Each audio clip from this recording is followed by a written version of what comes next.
encomendando a Dios esta tercera clase en el curso sobre teología litúrgica fundamental. En el nombre del Padre, y del Hijo, y del Espíritu Santo. Amén. Padre nuestro que estás en el cielo, santificado sea tu nombre, venga a nosotros tu reino.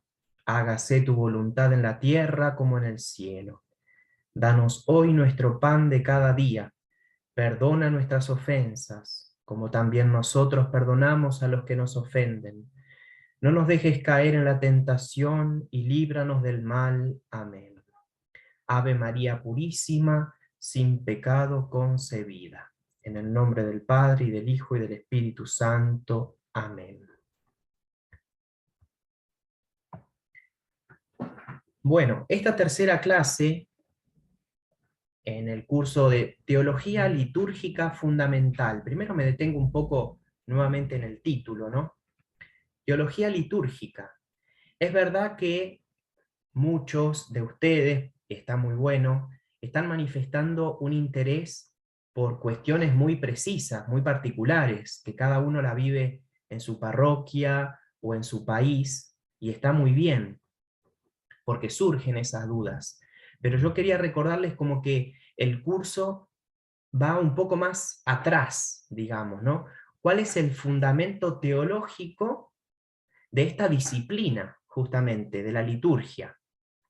Esa liturgia que obviamente se plasma, como ya vimos la clase pasada y la anterior también, en acciones concretas, en lugares concretos, pero bueno, todas esas acciones y esos lugares tienen en el fondo un trasfondo teológico. Hoy, entonces, la clase de hoy es sobre las raíces judías de la liturgia cristiana. Las raíces judías de la liturgia cristiana. Porque la idea fundamental que vamos a ir desarrollando en esta clase es que Dios, siendo uno solo, pero siendo Padre, Hijo y Espíritu Santo, se fue revelando paulatinamente. Dios, desde la creación, va santificando a los hombres. Veíamos que esa es una dimensión de la liturgia, la dimensión descendente. Y también desde el principio, los seres humanos glorifican a Dios. Esa es la dimensión ascendente. ¿Los cristianos hacemos eso? Sí, lo bendecimos y recibimos de Dios la bendición. Pero también eso se dio en el pueblo de la antigua alianza, justamente que fueron los primeros en recibir esa bendición y en rendirle a Dios ese culto. Por lo tanto, es importante conocer y estudiar las raíces judías de la liturgia cristiana, porque vamos a ir viendo que nosotros incluso tenemos elementos específicos que formaban parte del culto en el Antiguo Testamento. Por ejemplo, los salmos. Los salmos que cantamos, estamos llamados a cantar los domingos, la iglesia quiere que los cantemos, era el cancionero prácticamente del Antiguo Testamento. Y también fue el cancionero, el cantoral para los primeros cristianos. Pero ven, los 150 salmos pertenecen al Antiguo Testamento y, compuestos por el rey David, son un elemento con los cuales el pueblo alababa a Dios. Y al cantar esos salmos recordaba las bendiciones que de Dios habían recibido. Entonces, tenemos que conocer el Antiguo Testamento. El número 121 del Catecismo de la Iglesia Católica dice así: el Antiguo Testamento es una parte de la Sagrada Escritura de la que no se puede prescindir. Sus libros son divinamente inspirados y conservan un valor permanente, porque la antigua alianza no ha sido revocada. Acá se cita también otro documento que pertenece al Concilio Vaticano II, en el cual se trató el tema de la revelación, el tema de la Biblia también, fuertemente, ¿no? La revelación escrita. Ese documento se llama Dei Verbum, ¿no? La palabra de Dios, Dei Verbum. Los libros, entonces, del Antiguo Testamento, para nosotros cristianos, son inspirados, son palabra de Dios, y conservan un valor permanente, porque la antigua alianza no ha sido revocada. Recordemos que Jesús dice, no he venido a abolir la ley, sino a darle cumplimiento.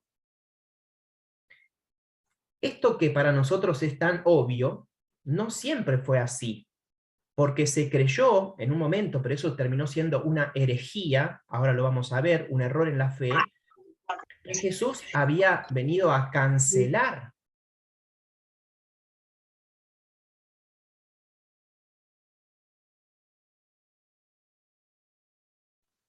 No se oye, padre. Perdón, padre, se muteó el micrófono.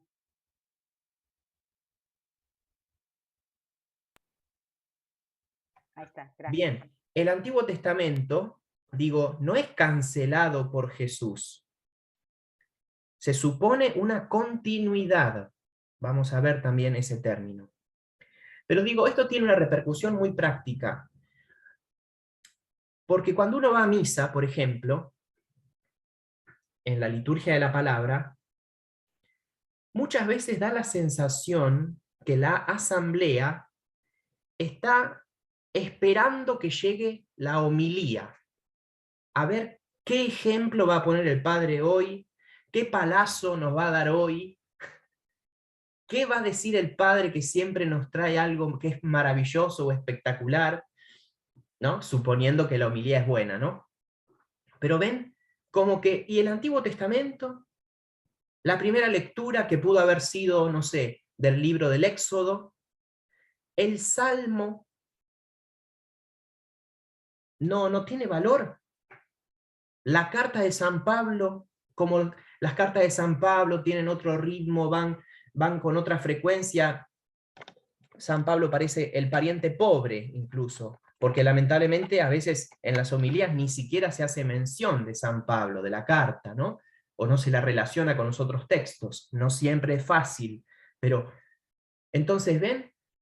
Uno a veces puede inconscientemente estar viviendo un cierto desprecio al Antiguo Testamento y no ver, no darse cuenta que es el mismo Dios el que se reveló en el Antiguo Testamento que va llevando esa revelación a su plenitud en Jesucristo y que Jesús es parte de esa historia. Por eso es importante esta cita, ¿no?, del Catecismo, que el Antiguo Testamento es una parte de la Sagrada Escritura de la cual no se puede prescindir. No podemos prescindir del Antiguo Testamento.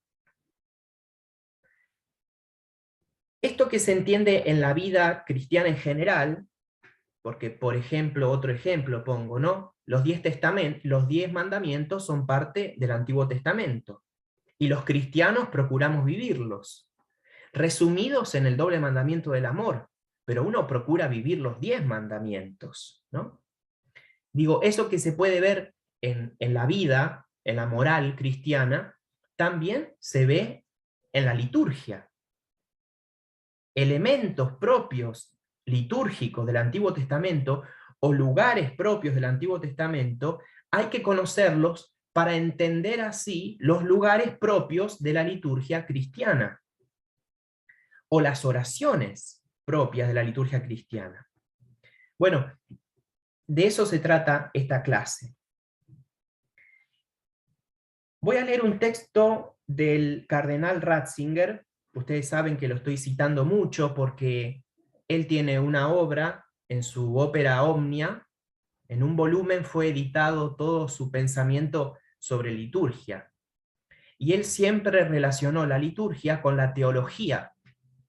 O sea, no la liturgia, ¿se acuerdan al principio que veíamos? No la liturgia como lo exterior, solamente como lo que hay que hacer, dónde hay que poner la vela, si sobre el altar o cerca del altar, dónde hay que poner las flores, sobre el altar o abajo del altar. O sea, el cardenal Ratzinger no se dedicó a eso, que tiene su valor, pero eso viene mucho después, sino a la relación entre el misterio celebrado y el misterio mismo, o sea, las dos realidades. ¿Qué es el misterio y cómo viene celebrado? ¿Cuándo se celebra? ¿Cómo se celebra? ¿Quién lo celebra? Las preguntas también que estructuran el catecismo. El cardenal Ratzinger dice: me parece que todos nosotros sufrimos un cierto marcionismo, queriendo separar el Antiguo y el Nuevo Testamento. La historia de la Iglesia, especialmente con Lutero, ha conservado una herida profunda con esta tendencia.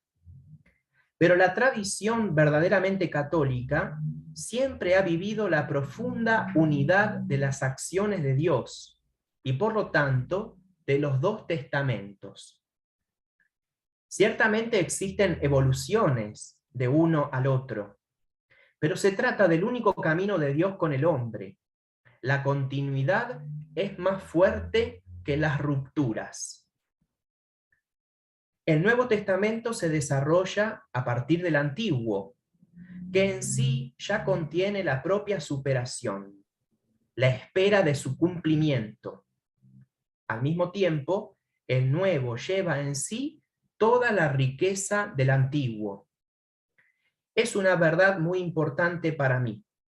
Liberémonos de una visión demasiado estrecha del Nuevo Testamento que no puede comprender la riqueza universal de Cristo ni la profundidad de la liturgia. Este es un fragmento de un texto suyo que se llama Delante del protagonista. Delante del protagonista, un escrito del cardenal Ratzinger. Es un libro sobre liturgia, y justamente delante del protagonista quiere decir delante de Dios. Dios es el protagonista en la liturgia. Delante del protagonista. Pero bueno, volvemos. Él dice que todos nosotros sufrimos un cierto marcionismo. Marción fue un hereje que desarrolló su error en Roma hacia el año 150. Ese error de Marción después tomó otra forma y derivó en el gnosticismo. Son distintas sectas que surgen, distintos errores que surgen al inicio del cristianismo. ¿Qué decían los marcionistas? Los marcionistas rechazaban los escritos del Antiguo Testamento y enseñaban que Jesucristo no era el Hijo de Dios de los judíos, sino el Hijo del Dios bueno, que era diferente del Dios de la Antigua Alianza. Ven el error. Estos marcionistas, en principio, eran cristianos, o sea, creían en Cristo, pero no pudiendo ver la unidad en el plan de Dios, lo que dice el cardenal Ratzinger, ¿no? Que la profundidad en de la unidad de las acciones de Dios. Dios es uno solo y va obrando a lo largo de la historia. Pero claro, no podían entender, por ejemplo, que Dios en el Antiguo Testamento estuviera bendiciendo a su pueblo para que su pueblo combatiera contra otros pueblos. Entonces, dentro de esa pedagogía de Dios, Dios va paulatinamente hablando con un pueblo y acomodando ese pueblo a su voluntad también, a su designio. Pero Dios va tolerando cosas. Pero bueno, los marcionistas veían y rechazaban el Antiguo Testamento. Eso en primer lugar, una herejía. ¿Ven? Digo, hoy en día nosotros no tenemos así, digamos, tan fuertemente una tendencia marcada a rechazar el Antiguo Testamento, pero puede haber en nosotros actitudes que si uno no las atiende, puedan derivar en un error en la fe. Si uno no lee el Antiguo Testamento, si uno no presta atención al Antiguo Testamento, si uno no aprende que existieron instituciones, lugares, oraciones propias del Antiguo Testamento que tienen valor, bueno, corre ese riesgo de quedarse solamente con el Nuevo, y eso es un error, eso está mal. La Iglesia, voy a seguir citando después más adelante el Catecismo, nos llama a vivir en esa unidad de los testamentos. Hay un antiguo porque hay un nuevo, y hay un nuevo porque hubo un antiguo. El Antiguo Testamento, dice el cardenal Ratzinger, tiene en sí la superación. ¿Por qué? Porque el Antiguo Testamento ya habla del Mesías que ha de venir.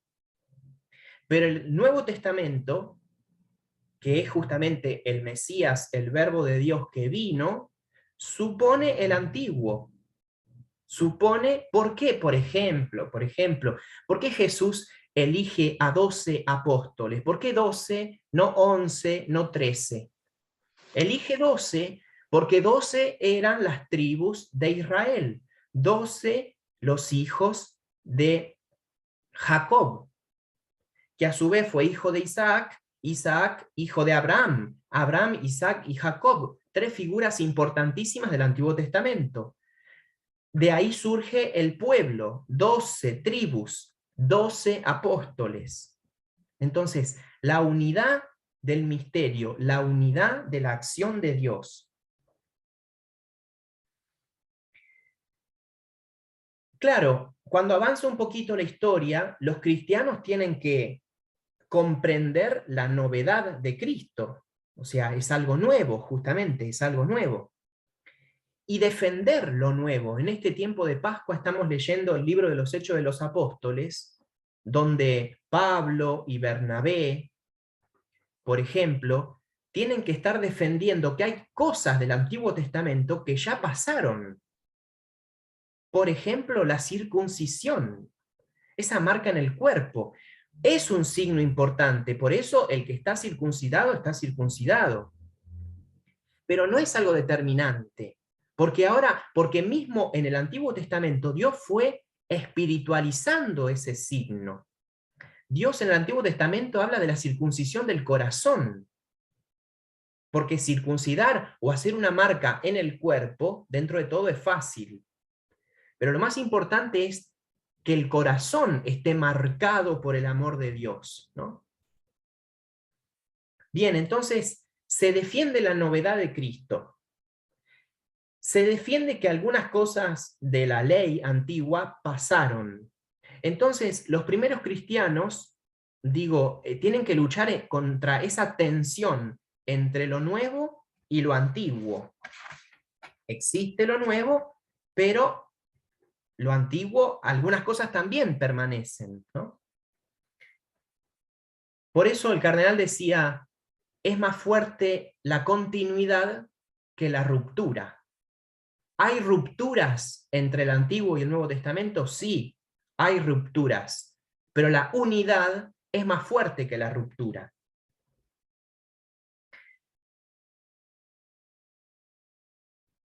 Bien, la defensa de la libertad cristiana, entonces, respecto de las prácticas hebraicas, fue particularmente remarcada. Les decía lo de San Pablo, la circuncisión. Acá un texto de la carta de Pablo a los Colosenses, capítulo 2, versículo 16. Por eso, hermanos, que nadie los critique por cuestiones de alimento y de bebida, o de días festivos, de novilunios y de sábados. Todas esas cosas no son más que la sombra de una realidad futura, que es el cuerpo de Cristo. San Pablo, que se jacta en un momento de decir, ¿quién más judío que yo? Yo que soy fariseo, yo que tenía un ardor y perseguía a los cristianos, ¿quién mejor ejemplo de cumplir la ley que yo? Sin embargo, habla de la libertad de Cristo. Ahora no existe ni judío, ni griego, ni hombre, ni esclavo, hombre libre, no, esclavo. O sea, San Pablo va mostrando esa superación también. Bien, por eso acá es importante esta clave, ¿no?, que decía el cardenal Ratzinger, que después lo va a repetir como papa. Es muy interesante eso, cómo los autores, más allá de él, ¿no?, pero los autores, los buenos autores, tienen una línea y una coherencia en su pensamiento. Así como habla de continuidad y de ruptura entre el Antiguo y el Nuevo Testamento, después, como papa, en relación al Concilio Vaticano II y a distintas reformas que surgieron en campo litúrgico, también va a hablar de continuidad y de ruptura. Impresionante es eso, digamos, como la coherencia de su pensamiento. Entonces, ¿por qué digo? Porque hay personas que, porque hubo una reforma en la Iglesia de los ritos y de costumbres, fruto del Concilio Vaticano II, parece que la Iglesia comenzó con el Vaticano II. Y eso es un error, justamente. La Iglesia Católica tuvo 21 concilios ecuménicos. Entonces, uno no desprecia la historia, no desprecia los signos, ¿no? Digo, ¿hay signos nuevos? Sí, pero hay signos antiguos que tienen su fuerza también, todavía, ¿no? Entonces digo, esa palabra, ¿no?, la continuidad entre el Antiguo y el Nuevo Testamento es una continuidad que uno tiene que vivir también como cristiano en su historia, ¿no? La fuerza de la identidad. Lo que se mantiene es la identidad, aunque haya cosas que van cambiando. Esa tensión entonces entre el Antiguo y el Nuevo Testamento, hoy en día, digo, está resuelta y la Iglesia es clarísima en el Catecismo de la Iglesia Católica. En el punto 1093 podemos leer: el Espíritu Santo realiza en la economía sacramental las figuras de la antigua alianza. Puesto que la Iglesia de Cristo estaba preparada maravillosamente en la historia del pueblo de Israel y en la antigua alianza, la liturgia de la Iglesia conserva como una parte integrante e irreemplazable, haciendo los suyos, algunos elementos del culto de la antigua alianza. Principalmente la lectura del Antiguo Testamento, la oración de los salmos, y sobre todo la memoria de los acontecimientos salvíficos y de las realidades significativas que encontraron su cumplimiento en el misterio de Cristo. La promesa y la alianza, el éxodo y la Pascua, el reino y el templo, el exilio y el retorno. Este punto 1093 del Catecismo de la Iglesia Católica es más concreto que el anterior. El anterior, el número 121, estaba enmarcado en la descripción, en la enseñanza que hace el Catecismo de la Biblia. Pero ahora ya, en este punto 1093, se habla propiamente de la liturgia. Entonces se destacan elementos que pertenecían a la liturgia del Antiguo Testamento, que forman parte de la liturgia cristiana. En primer lugar se destaca la lectura del Antiguo Testamento.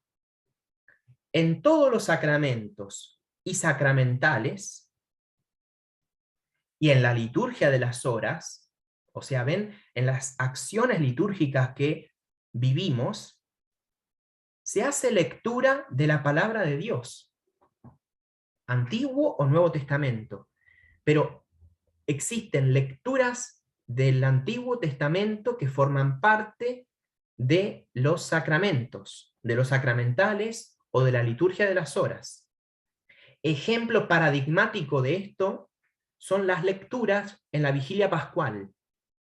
En la Vigilia Pascual se leen 7 lecturas: Génesis, Éxodo, profecías, ¿no?, libros históricos, los salmos, una lectura con su salmo y una oración. ¿Se acuerdan? Ese es el ritmo en la liturgia de la palabra de la Vigilia Pascual.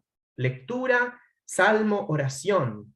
Lectura, salmo, oración. Hasta que al final se lee la carta, fragmento de la carta de Pablo a los romanos, y se canta el aleluya a medida que se encienden las luces del templo, las velas del altar.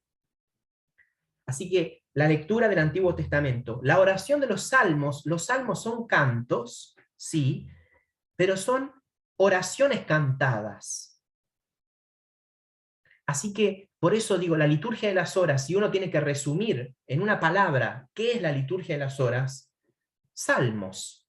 La liturgia de las horas son salmos que sirven para alabarlo a Dios al principio de la jornada, media mañana, mediodía, media tarde, alabarlo a Dios al final de la jornada dándole gracias por lo que vivimos también, y al final, a la noche, también, salmos que hablan del descanso nocturno, en paz me acuesto y enseguida me duermo, porque tú, Señor, me haces vivir tranquilo. En paz me acuesto y enseguida me duermo. Y acontecimientos salvíficos de la antigua alianza, ¿no? La promesa, la alianza, el éxodo, la Pascua. Nosotros hacemos memoria del Antiguo Testamento. No podemos desconocer el Antiguo Testamento.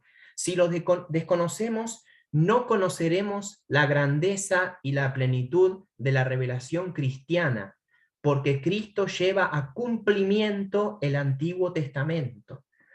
No empezó todo con Cristo. No empezó el mundo con Cristo y no empezó la historia de Dios con los hombres con Cristo.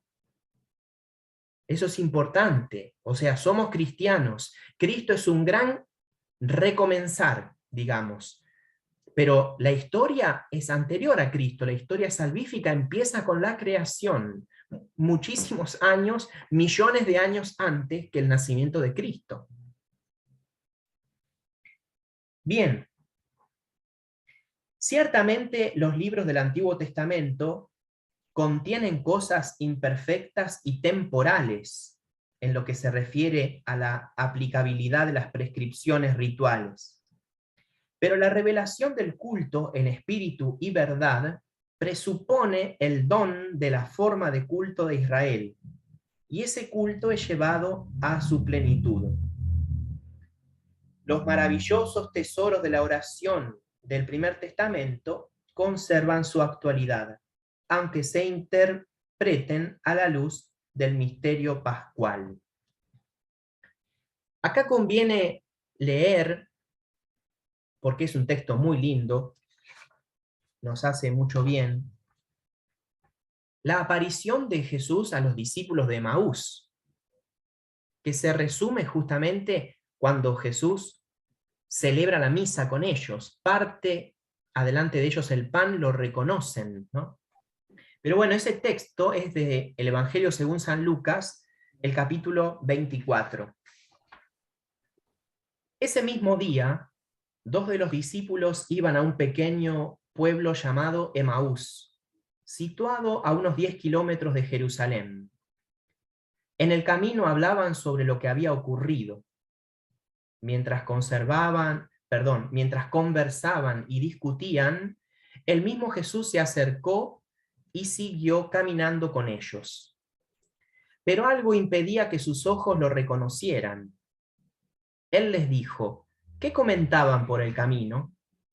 Ellos se detuvieron con el semblante triste, y uno de ellos, llamado Cleofás, le respondió, tú eres el único forastero en Jerusalén que ignora lo que pasó en estos días. ¿Qué cosa?, les preguntó.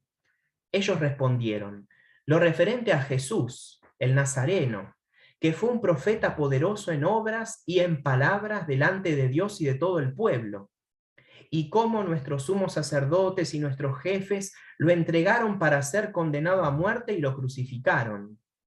Nosotros esperábamos que fuera él quien librara a Israel. Pero a todo esto ya van 3 días que sucedieron estas cosas. Es verdad que algunas mujeres que están con nosotros nos han desconcertado. Ellas fueron de madrugada al sepulcro y al no hallar el cuerpo de Jesús, volvieron diciendo que se les había aparecido unos ángeles, asegurándoles que él está vivo. Algunos de los nuestros fueron al sepulcro y encontraron todo como las mujeres habían dicho, pero a él no lo vieron. Jesús les dijo, hombres duros de entendimiento, ¿cómo les cuesta creer todo lo que anunciaron los profetas? ¿No será necesario que el Mesías soportara esos sufrimientos para entrar en su gloria? Y comenzando por Moisés y continuando en todas las Escrituras, les comentó todo lo que se refería a él.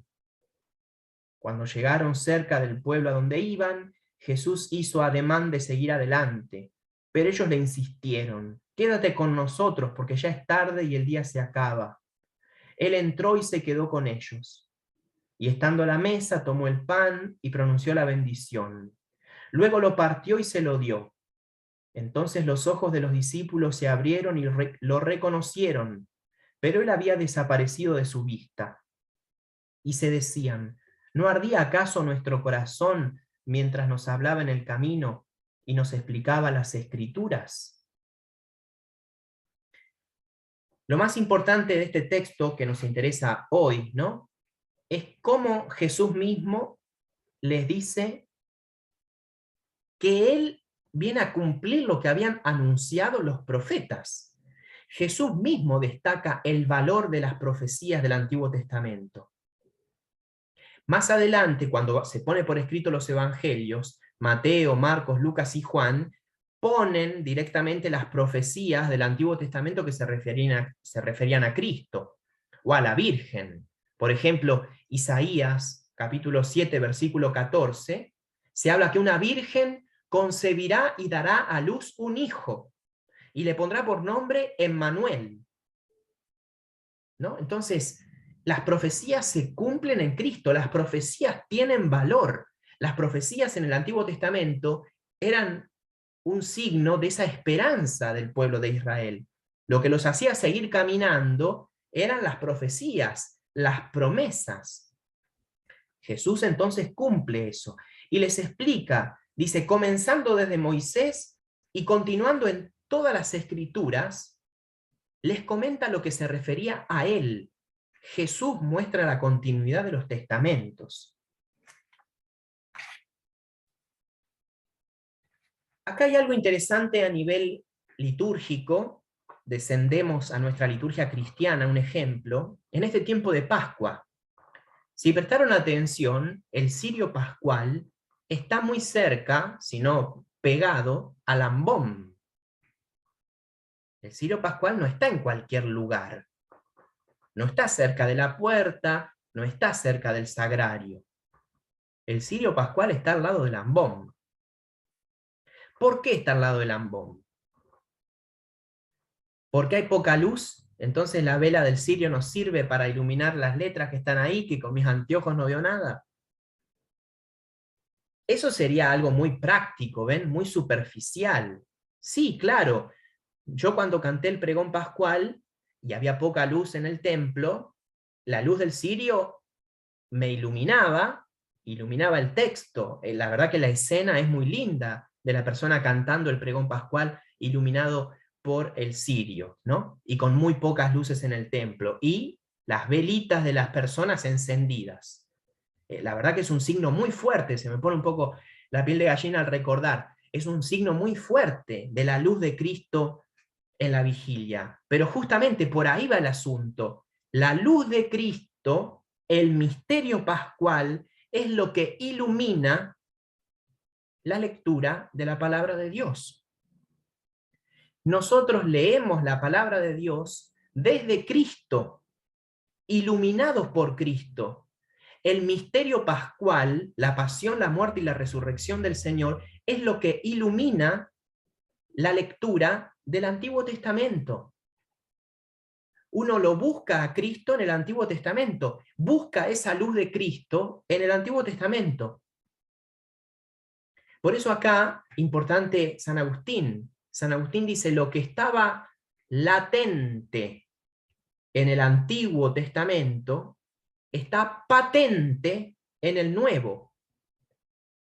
Lo que estaba latente está patente ahora.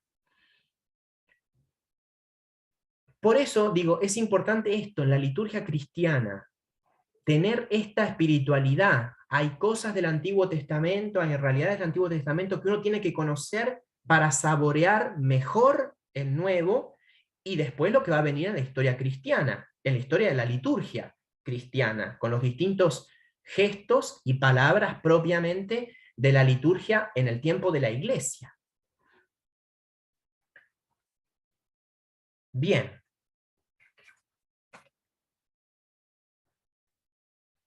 Otro punto importante en esta clase, digamos, en primer lugar, este punto general, que era lo que más me quería detener, de la continuidad entre el Antiguo y el Nuevo Testamento. Pero es la categoría justamente que acabo de mencionar, la categoría de misterio. Recién hablé de misterio pascual. Importante que hoy aprendamos o refrescamos qué es el misterio. ¿Por qué? Porque pienso que todos sabemos, nosotros somos parte del rito latino, del rito romano. Por lo tanto, los libros litúrgicos y nuestro rito originalmente está en latín. Luego se traduce a las distintas lenguas vernáculas, pero nosotros somos parte del rito romano, del rito latino. En el año 2008 se editó la última versión del misal, la edición típica del misal romano, en latín. Esa versión del 2008, las conferencias episcopales de cada país la reciben y hacen una traducción, y esa traducción vuelve a Roma, al Vaticano, donde se aprueba esa traducción. Entonces nosotros celebramos con una traducción del misal original. En el misal original, la raíz de la palabra misterio, o sea, mister, con Y, mister, aparece 302 veces. La raíz de la palabra, mister. La palabra misterio es una palabra que nos viene del griego, que en latín se tradujo como sacramento. Este es un tema un poco complejo, pero importante hablarlo. Entonces digo, en castellano tenemos la palabra misterio. En latín, esa palabra a veces se traduce como sacramento y otras veces como misterio propiamente, con la I griega. En el misal aparece más de 300 veces esa palabra. Solamente destaco una de esas frases donde aparece la palabra. En el rito penitencial, cuando empieza la misa, el sacerdote dice: hermanos, para celebrar dignamente los sagrados misterios, reconozcamos nuestros pecados. En la misa celebramos los sagrados misterios. ¿Qué es eso? En latín se dice: fratres, agnoscamus peccata nostra, ut aptisimus ad sacra misteria celebranda. Sacra misteria. Sagrados misterios. Pero digo, interesante que teniendo la palabra equivalente en latín, que es sacramento, la palabra, no la realidad de los 7 sacramentos, sino la palabra, el texto latino respeta y como que latiniza esa palabra griega, misterio, sacra misteria. Esta es una noción teológica. Esta noción teológica no es simple. Y el teólogo que la repropuso en la historia de la liturgia fue Odo Kassel. Si se acuerdan, la clase pasada, es uno de los teólogos de mitad del siglo XX. Odo Kassel. Y esta palabra tuvo sus idas y vueltas, porque originalmente esta palabra misterio se refiere a los cultos paganos. En el Antiguo Testamento se refiere a los cultos de los pueblos que no son judíos. El pueblo de Israel no usa la palabra misterio para referirse al culto. ¿Por qué? Porque esa palabra misterio estaba reservada a los cultos paganos. En cambio, los cristianos, ya en el siglo IV, siglo V, comenzarán a usar la palabra misterio para referirse al culto cristiano, porque ya los cultos paganos habían pasado. En el Antiguo Testamento, sobre todo en la versión griega, la traducción griega hecha por los 70 sabios, la palabra misterio aparece y tiene distintas connotaciones. En primer lugar, la palabra misterio se refiere a secreto. El misterio es un secreto, incluso etimológicamente tiene que ver con cerrar la boca o cerrar los ojos. El segundo aspecto de esta palabra misterio en el Antiguo Testamento es el de diseño. ¿Qué es el misterio? El misterio es el diseño que Dios tiene para con su obra. El misterio es el plan que Dios tiene que se va a ir desarrollando.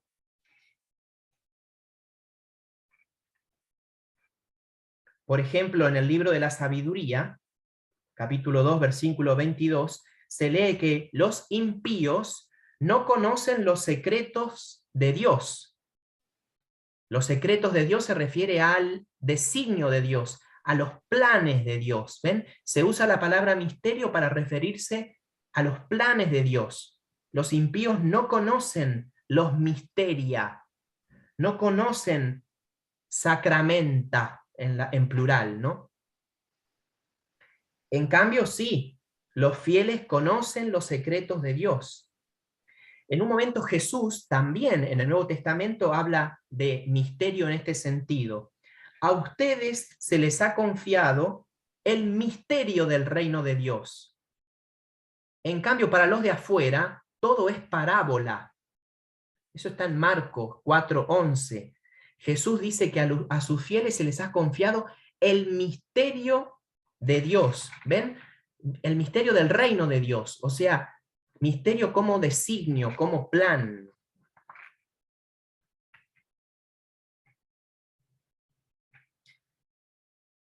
En el Nuevo Testamento, esa palabra misterio se usa 28 veces.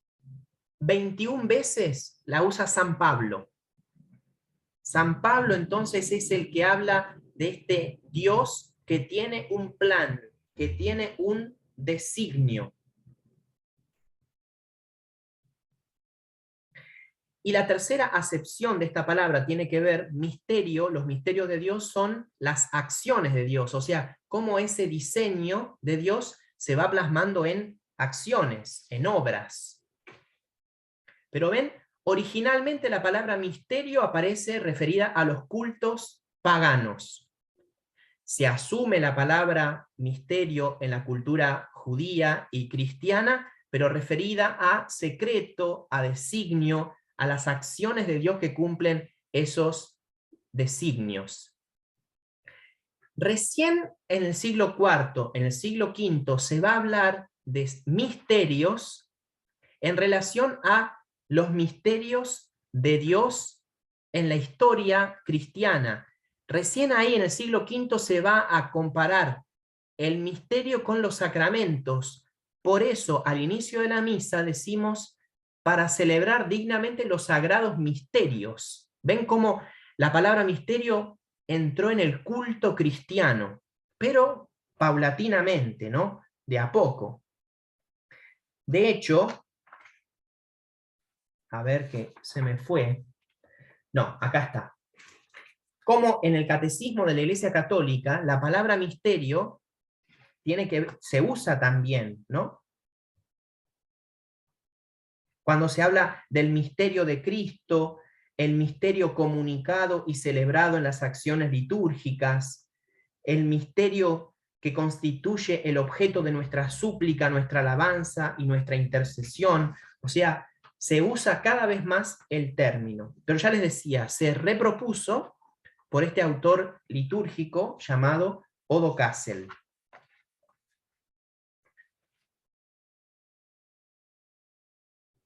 Recién mencioné el misterio de Cristo. El misterio de Cristo, porque Cristo es el cumplimiento de ese misterio. Del Antiguo Testamento, ¿qué decíamos? Que el misterio son los designios de Dios. Bueno, Cristo es el cumplimiento de esos designios de Dios. Cristo es el centro del misterio. Por eso San Pablo identifica a Cristo con el misterio. Dice, Cristo es el misterio del Padre. ¿Ven? En Colosenses, Colosenses 1, perdón, Colosenses 1, 16, 17. Y avanzando un poquito más, lo que les decía ya en el siglo V, se habla del misterio del culto. Ya el culto, las celebraciones litúrgicas son misterio, porque ese designio de Dios, el misterio son el designio de Dios que se plasma en acciones concretas, esas acciones son mistéricas. Bueno, ahora llegamos a los sacramentos. Los sacramentos son los misterios de Dios. La misa es uno de los misterios de Dios, el misterio más grande. En el misterio, en el sacramento, Dios se revela y Dios se comunica.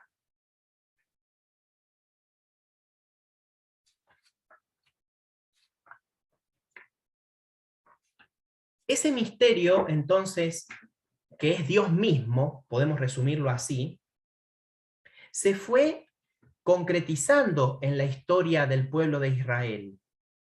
Por eso es importante conocer acá tres grandes categorías en la antigua alianza, que son, digo, concretizaciones, realizaciones concretas de ese designio de Dios, que son las bendiciones, las promesas y la alianza, o las alianzas. Ese designio entonces de Dios, ese misterio de Dios desde la creación, se va concretizando en bendiciones, promesas y alianzas. En primer lugar, bendiciones. Desde el principio Dios bendice, bendecir, decir cosas buenas. Desde el libro del Génesis hasta el final, hasta los poemas del Apocalipsis, Dios bendice, dice cosas buenas. Recordemos cuando crea. Cuando Dios crea, el texto dice, y Dios dijo, hágase la luz. Dios dijo, las obras de Dios son fruto de su palabra bendita. Las obras son obras benditas. Dios bendijo el séptimo día y lo santificó. Dios va bendiciendo a personas concretas, a Noé, Abraham, Isaac y Jacob. Las personas se transforman en objeto de la bendición de Dios y las personas también le rinden bendiciones a Dios. El texto de San Pablo que rezamos en las vísperas, bendito sea Dios, Padre de nuestro Señor Jesucristo, que nos ha bendecido en Cristo con toda clase de bienes espirituales y celestiales. Pero ven, bendito sea Dios porque nos ha bendecido. La dimensión ascendente y descendente de la liturgia, la categoría bendición que es propia del Antiguo Testamento, de la liturgia del Antiguo Testamento, es importantísima en la liturgia cristiana. La promesa también es otra categoría, otra concretización de ese misterio de Dios. Dios promete a Abraham, te haré padre de una multitud de naciones, multiplicaré tu descendencia, todo ese futuro, ¿no? Ese futuro esperanzador. Yo estaré contigo y te bendeciré. Se habla de la tierra prometida, ¿no? Y se habla también que se va a establecer una nueva alianza. Dios en las promesas se comunica un mensaje, pero se comunica, ven la categoría de promesa en el Antiguo Testamento. Y esto que acabo de mencionar, la categoría tercera, sería las alianzas. Signos de la alianza, como el arco iris o la circuncisión. Pero Dios establece una alianza con su pueblo. Ustedes serán mi pueblo y yo seré su Dios. Fuertemente destaca la alianza en el Sinaí por intermedio de Moisés. Pero ya en Abraham hay una alianza. Dios va preparando en las historias de las alianzas de Dios. Con Noé hay una alianza. Abraham, digo, otra alianza en la fe. Pero ven, la alianza con Abraham supone la fe. La alianza con Moisés supone los 10 mandamientos. Para que el pueblo sea pueblo, tiene que cumplir los 10 mandamientos.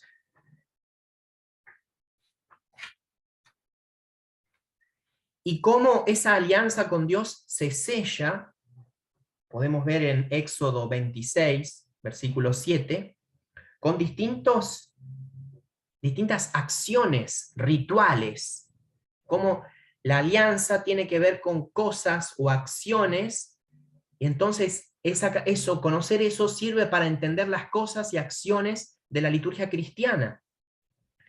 En Éxodo 26, 7 dice, luego tomó el documento de la alianza y lo leyó delante del pueblo, el cual exclamó, estamos resueltos a poner en práctica y a obedecer todo lo que el Señor ha dicho.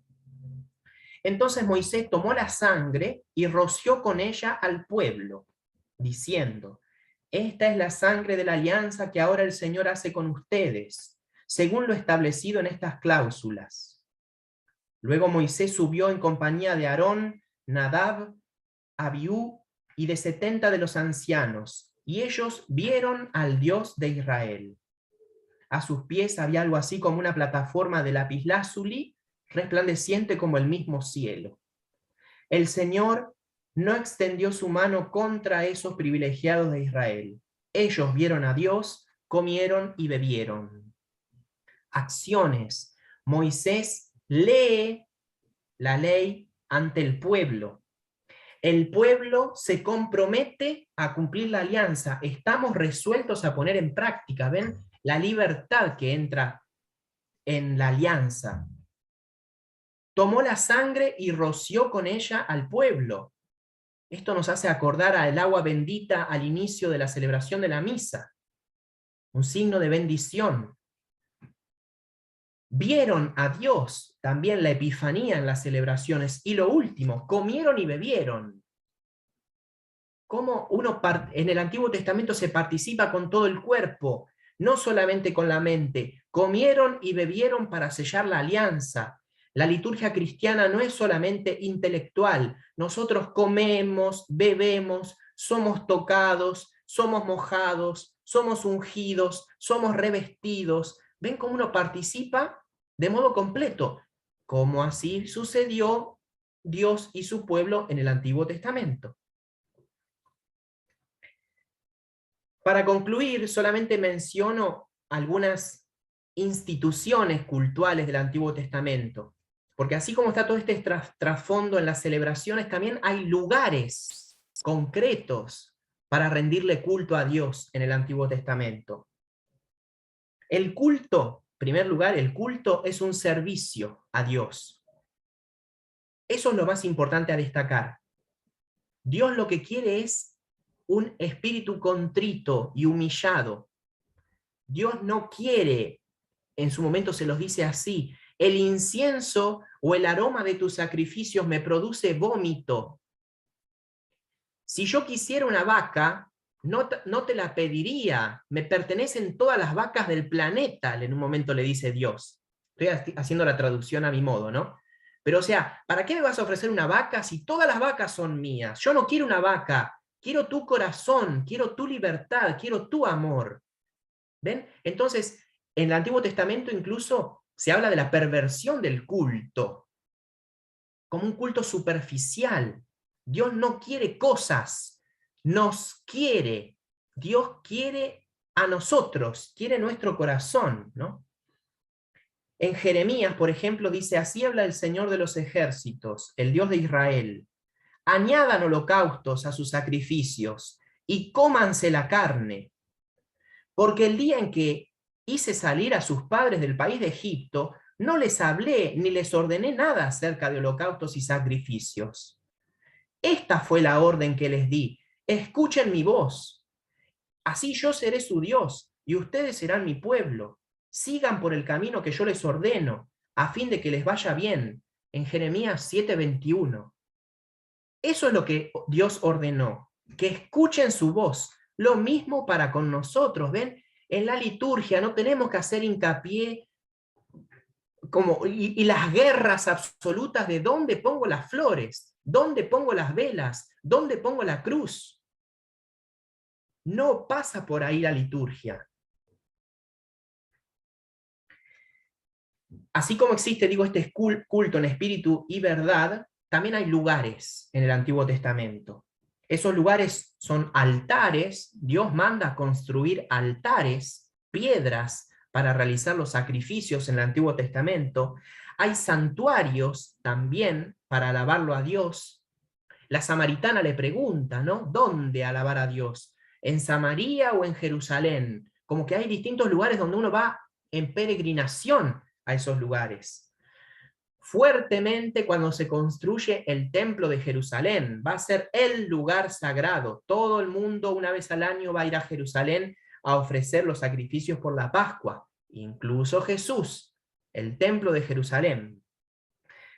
Las sinagogas, el lugar donde se proclama la palabra de Dios, donde se explica la palabra de Dios, donde se cantan los salmos, las sinagogas. Y el último lugar importante son los hogares. En el hogar hay que alabar, bendecir y dar gracias a Dios. El hogar como un lugar de culto.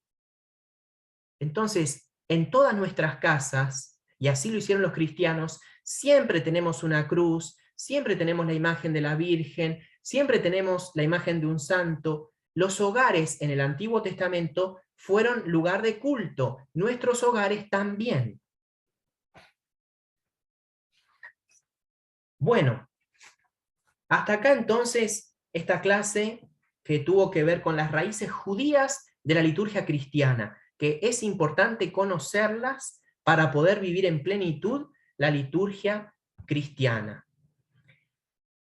Bueno, ahora tengo unos minutitos para algunas preguntas, como les decía, específicas sobre este tema que hoy desarrollé, alguna duda o algún comentario que quieran hacer, y como siempre les prometo una clase extra, un plus gratuito, para preguntas de todo tipo y color, que no tengan que ver con el tema del día. Pero estas preguntas les pido por favor que tengan que ver con lo que hoy pude exponerles.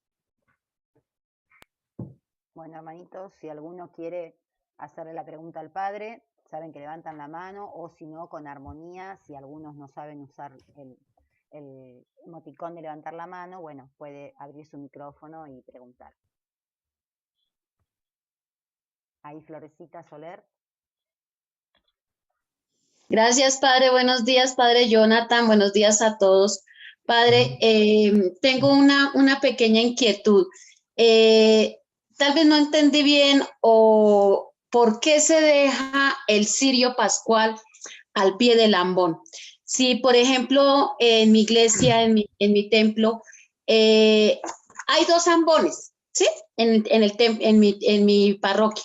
En el uno lee el sacerdote y en el otro los lectores. Y el cirio ha permanecido siempre al lado de donde leen los lectores.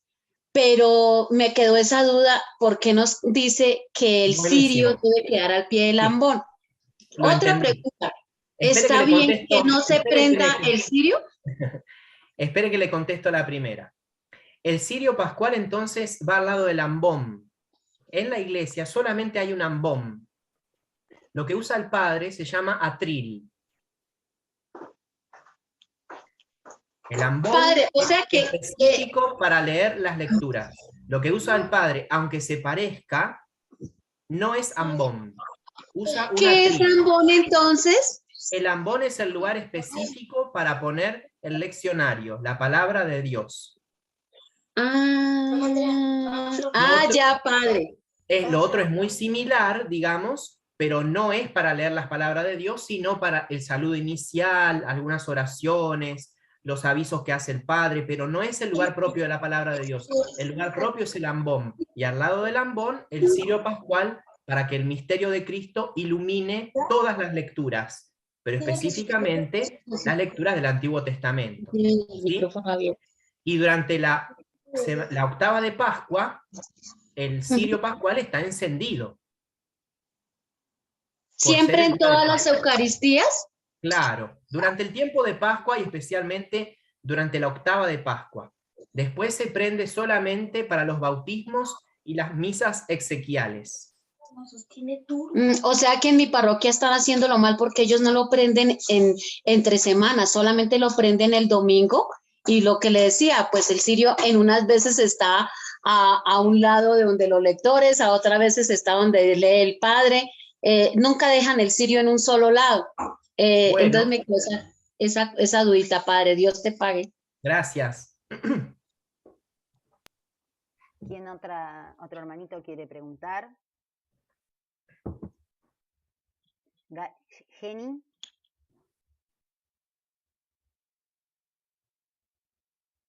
Jenny. Padre, buenos días. ¿Sí me escucha?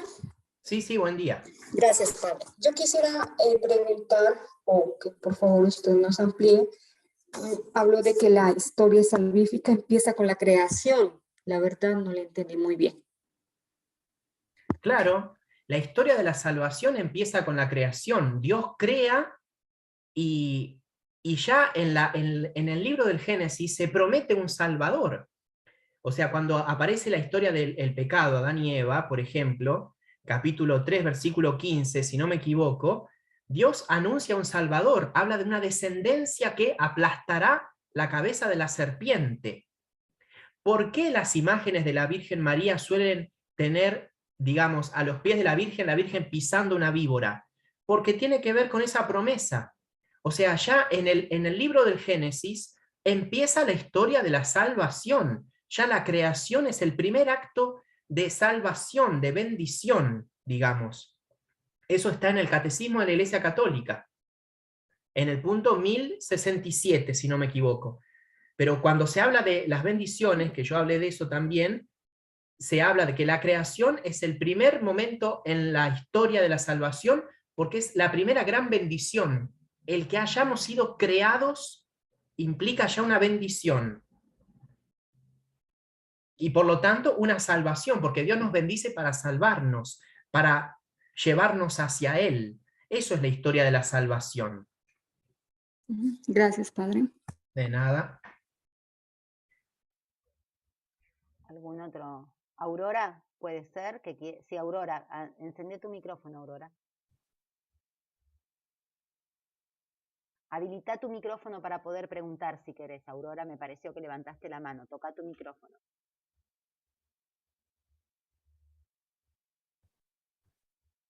Micrófono, ¿sí? ¿Me escucha? Ahora sí, hermana. Sí, sí. El misterio, según desarrollaste, es el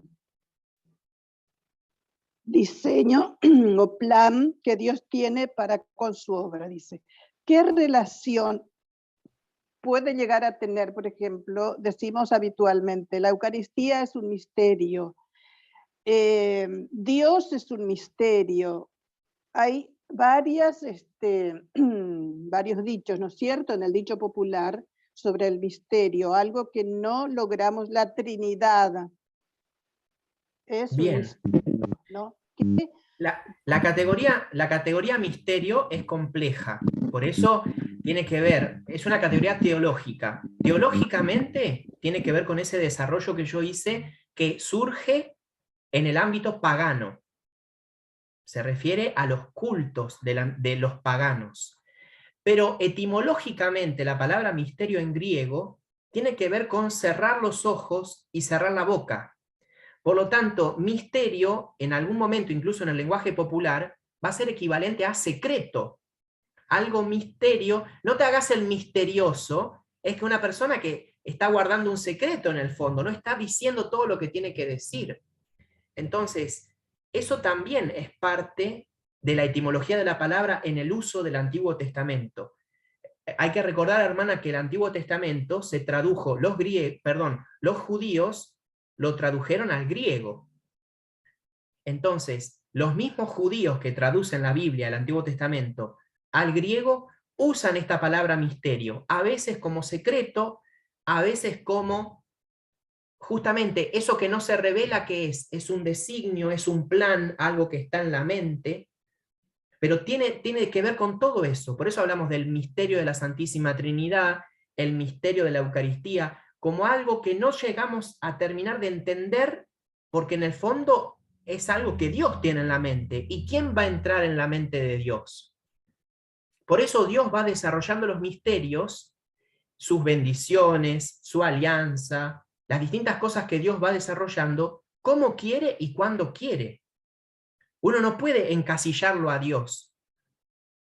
Por eso nosotros decimos, por ejemplo, se salva la persona que está bautizada. Esa es la enseñanza de la Iglesia, la importancia del bautismo. Pero Dios puede hacer llegar la gracia del bautismo afuera del sacramento del bautismo. Eso es un designio de Dios, ¿ven? Entonces, hay cosas que nos desbordan.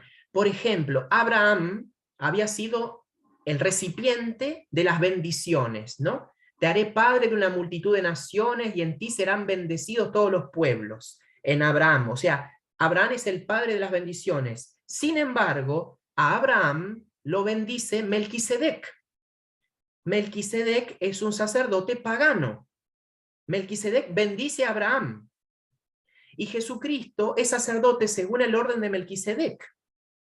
Entonces Dios también da su bendición a través de sacerdotes paganos en el Antiguo Testamento. Por eso no lo podemos encasillar a Dios. Dios es aquello mayor de lo cual nada puede ser pensado, va a decir San Anselmo de Canterbury. O sea, el misterio es nosotros estamos envueltos en un misterio. Dios nos desborda y algo vamos entendiendo. Por eso conocer el Antiguo Testamento. Por eso conocer el Nuevo, por eso conocer la historia de la Iglesia, la historia de la liturgia, pero en el fondo estamos metidos en un gran misterio. Cristo es el misterio del Padre, dice San Pablo, ¿no? Con la fuerza de esa frase. Por eso nosotros llegamos a Dios a través de Cristo. Él es la imagen de Dios Padre, Él es el que nos revela. Por eso Él funda la Iglesia y nosotros vivimos en esa Iglesia, los misterios de la fe. Este es el misterio de la fe. Bueno, les agradezco a todos las preguntas. Más, hay una sola, padre, ¿puede ser? Bueno, rapidísimo. Cortita, Elizabeth, ¿no? Elizabeth. Sí, padre, buenos días. Elizabeth. Esto solo para saber esto con respecto a los salmos.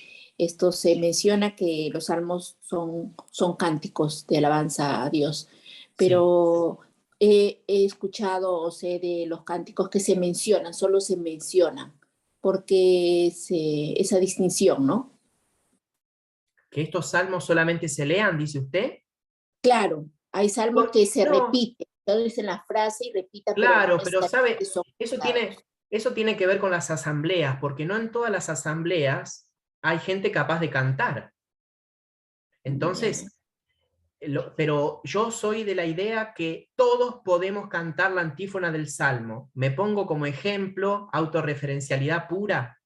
10 minutos antes de la misa, hace 5 años que soy párroco, 10 minutos antes de la misa, yo enseño la antífona del Salmo.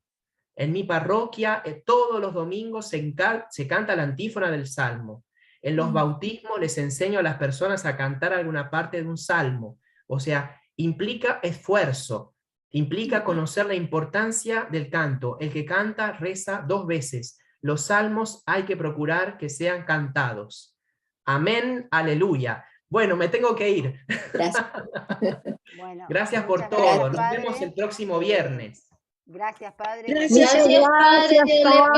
Le pedimos la bendición final, por favor, padre. La bendición de Dios.